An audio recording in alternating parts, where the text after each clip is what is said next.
रोमानियाको बसाइ है। जाडो छ एकदम, ड्युटी छैन, काम पनि छैन। अनि दाजु यो जनवरी फेब्रुअरीको मौसममा यो आउने मान्छेहरू पनि नआए हुँदा चाहिँ यहाँ काम बाहिरको काम हुँदो रहेछ, भित्रको काम भन्ने हुँदो रहेछ, बाहिरको नहुँदो रहेछ। त्यस कारणले हजुरहरू पनि एकदम सचेत भएर यो रोमानिया भन्ने ठाउँमा आउनु होला भन्ने म तपाईँलाई एउटा सूचना गर्दैछु।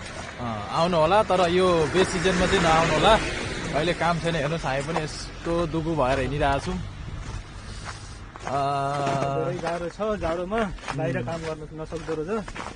भित्र काम गर्न भन्ने ठिक छ, यहाँ मौसम पनि कोही गर्दैन, तर बाहिर काम गर्नको लागि एकदम गाह्रो छ। त्यही तरिकाले हजुरहरू आउनु होला, न त दुःख पाउनु होला। ल लालै आउनुहोस्, तपाईँ पनि यार के भन्नु न,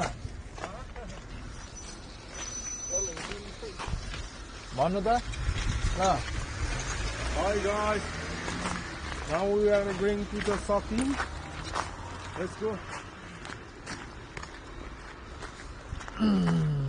ल यस्तै छ साथी, हो पुरा हिउँ परिरहेको छ। यो त भर्खर ट्रेलर हो भन्छ, अहिले खासै धेरै छैन, -11 मात्रै छ। हामी यसो बाहिर खासै निस्किँदैन थियो, त्यही पनि यो के अरे केही खाने चिजहरू किन्नुपर्ने भएकोले चाहिँ यसरी आएको है त। त्यस्तै छ।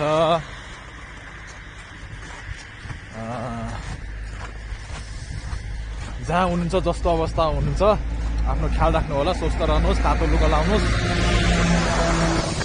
अनि जो साथीहरू आउँदै हुनुहुन्छ नेपालबाट, उहाँहरूले चाहिँ एकदम तातो तातो लुगाहरू, मोजाहरू चाहिँ लिएर आउनु होला है त।